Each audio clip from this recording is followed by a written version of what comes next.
আসসালামু আলাইকুম রহমতুল্লাহি ওয়া বারাকাতুহু। সবাইকে জুমা মুবারক।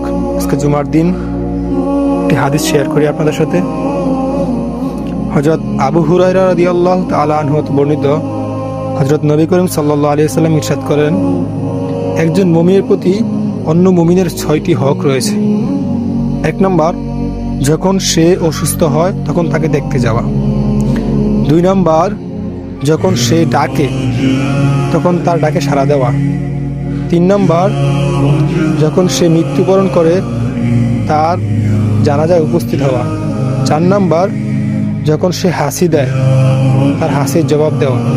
5 নম্বর, তার সাথে সাক্ষাৎ হলে সালাম বিনিময় করা।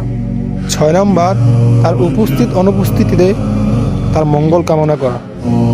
তো সবাই হাদিসটা শেয়ার করবেন অন্যজনের কাছে, আর নিজেরাও এই আমলগুলো করতে চেষ্টা করবেন। একজন মুমিনের হক আদায় করার চেষ্টা করবেন। আসসালামু আলাইকুম।